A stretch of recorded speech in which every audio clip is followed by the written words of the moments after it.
So we're going to start off our discussion of fundamental trig identities by talking once again about these reciprocal identities. So we have that the cosecant of x is 1 over the sine of x. We know at this point that the secant of x is given by 1 over the cosine of x.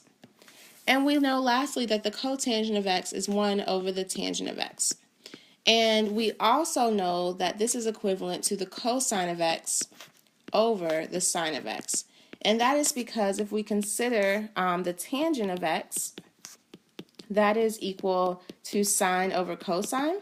And if we take the reciprocal of that, all we're doing is flipping this expression so we get cosine over sine. So let's use these to solve a problem. Look at the following example where we're given the cosine of an angle x and the tangent of an angle x, and we want to find the values of the remaining trig functions. So namely, we want to find the values of sine, cosecant, secant, and cotangent. So the most straightforward values to find will be secant and cotangent, because all we need to use is our reciprocal identities that we just talked about. So we know that the cosecant of x is going to be equal to 1 over the secant of x is going to be equal to 1 over the cosine of x, and that's going to be equal to 1 over negative 4/5. So I'm dividing by a fraction, so that's the same thing as multiplying by the reciprocal.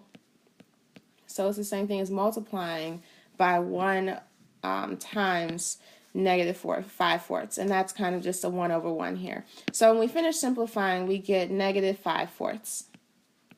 And if you look, all we did to find this reciprocal was flip our original value for cosine of negative 4/5. So let's use this to speed up our calculations of the cotangent of x. So the cotangent of x is going to be equal to 1 over the tangent of x, but that's just going to be 4/3, because that's what we get when we flip 3/4. Okay, so the only thing that we're missing is sine and cosecant. So how do we find sine? We want to relate sine with the information that we've been given. So I want to think of an identity that relates sine, cosine, and tangent somehow. So I'm going to use the fact that the tangent of x is equal to the sine of x over the cosine of x. Now if I simplify this, namely if I multiply both sides by cosine of x, I'm going to get the following. I'll get the cosine of x times the tangent of x is going to equal the sine of x. Right? Just by cross multiplying. And so now I can just simply insert the information that I know.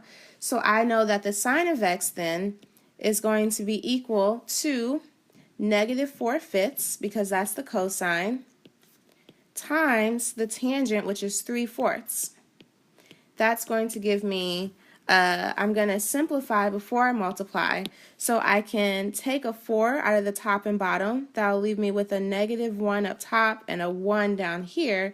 And so finally, I'll just get a negative 3/5 when I multiply. And that's going to be equivalent to the sine of x. Now that we know the sine of x, we can find the cosecant of x by just flipping that value. So the cosecant of x is going to be the reciprocal of negative 3/5, which is negative 5/3. So we found the exact values of the remaining trig functions. Now let's talk about our negative identities. If we are considering a coordinate plane and looking at what's happening here, we talked about the fact that if we're on the unit circle, or actually in any circle, but let's just use the unit circle for convenience, we know that if we complete this triangle, then we know two things. We know that this distance here, this y value, is equal to the sine of alpha, and we know that this distance here is going to be negative y, because we're just going down on the y-axis, and that's going to be equal to sine of negative alpha. And I'm going to run out of room here, so let me extend my arrow.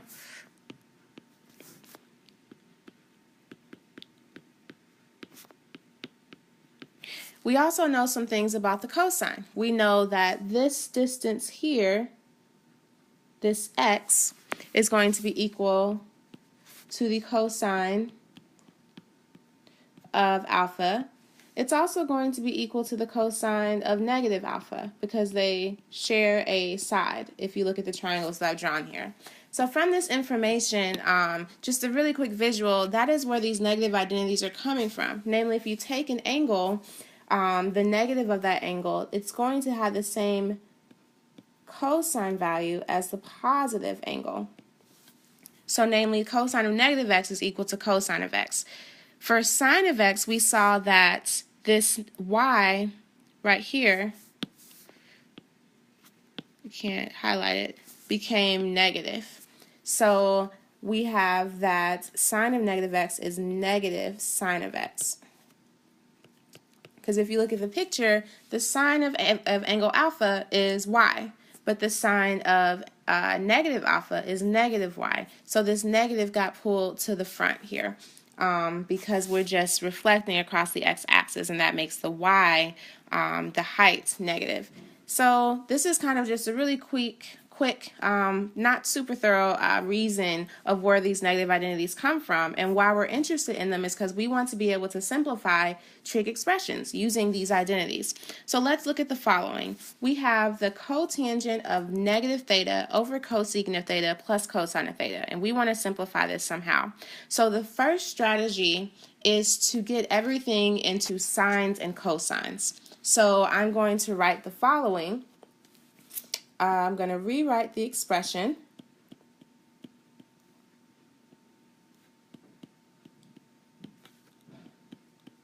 And now I'm going to do what I said I was going to do. I'm going to write everything in terms of sines and cosines. So up here, cotangent is cosine of negative theta over sine of negative theta, while cosecant of theta is the same thing as 1 over the sine of theta.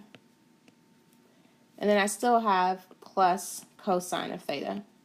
So I'm dividing by a fraction, and so what I want to do is multiply by the reciprocal. So I'm going to get cosine of negative theta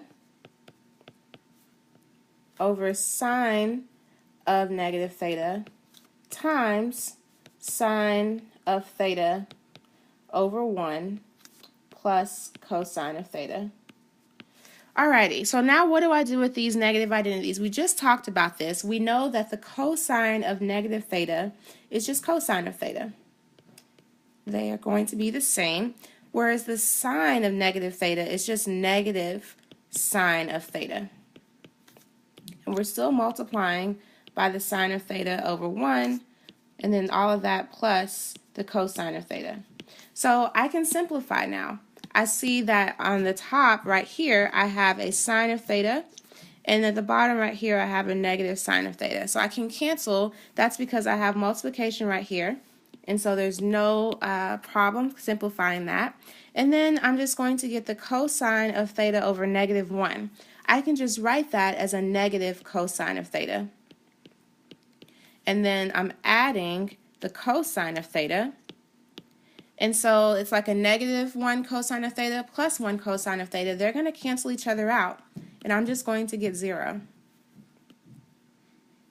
Okay, so this is an example to kind of illustrate how you can use these negative identities to solve and simplify trig expressions.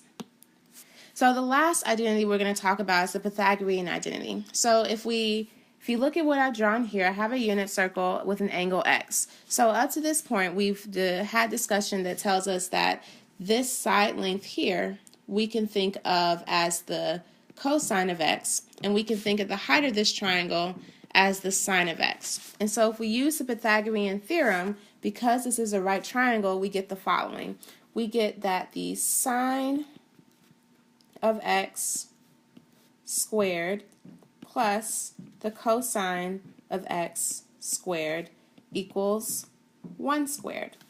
And if we simplify that, when we write sine of x squared, we write it like this with the squared right after the sign, plus the cosine of squared x is just going to be equal to 1. And this is called the Pythagorean identity, and it's very important. And from it, we can derive, the other identities. So the next thing I'm going to do is I'm going to take this Pythagorean identity, and I'm going to divide it by sine squared.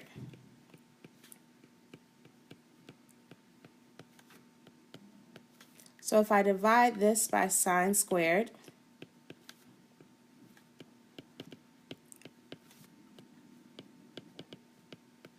what do I get? I get a 1 here because the top and bottom are going to cancel.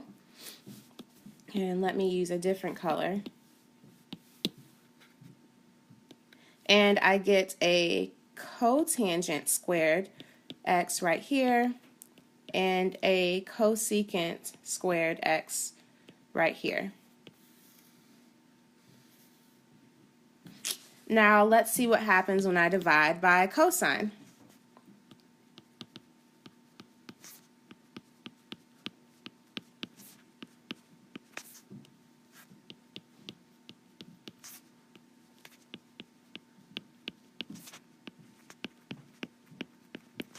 Okay, so we're going to get a tangent squared right here, sine squared over cosine squared. We're going to get a 1 because that's just cosine squared divided by itself. And then lastly, we will get a secant squared because that's what 1 over cosine squared is. So we get our last fundamental trig identity. So that's where all of these come from. At this point, all the information I presented thus far is going to be assumed knowledge. I'm going to assume that you know and understand these identities and can use them to manipulate expressions. And so what we're going to be doing from this point on is just sharpening up our manipulation skills, learning how to simplify and verify trig identities. So here's our last example. We want to simplify the following expression. So I'm going to rewrite it. We've got 1 minus cosine of x squared. And while I'm rewriting it, I'm going to go ahead and write this like that. So I'm writing it in expanded form instead of using the exponent with the 1 minus cosine squared all over 1 minus cosine of x. So from here to here, I change this 1 minus cosine squared. I changed that to that, so I wrote it. So the reason I did that is because I'm going to have to FOIL, and it's easier for me to FOIL if I see things written two binomials side by side. So to FOIL, I will multiply my first two terms, so that's going to be 1 times 1. Then I'm going to multiply 1 times a negative cosine x, so that's going to be minus cosine of x. Then I get another negative cosine x times 1, so we'll get another minus cosine x. And then negative cosine x times negative cosine x. That'll give me a positive cosine squared of x. And then still plus sine squared of x. And all of this is over 1 minus cosine of x. So let's clean up the numerator. We've got 2 negative cosines x. So we can do that as 1 minus 2 cosine of x plus cosine squared of x plus sine squared of x, all over 1 minus cosine of x. So what we want to do is see where we can simplify. So if you look here, that little highlighter, that's the same thing as 1. Why is that? That's a Pythagorean identity. It's written in the opposite order. It's not written as sine squared plus cosine squared, but addition is commutative, so that doesn't matter. So I can simplify and just write 1 minus 2 cosine of x plus 1 all over 1 minus cosine of x. Now 1 plus 1 is just 2, so 2 minus 2 cosine of x all over 1 minus cosine x. And now I can factor out a 2. So if I factor out a 2 from the numerator, I'm going to get 1 minus a cosine x all over 1 minus cosine x. And now I see that I can simplify the top and bottom by just canceling out this term. And so we're finally going to get that this expression is equal to 2. Okay, so this is an example of how we can simplify these expressions using our fundamental identities.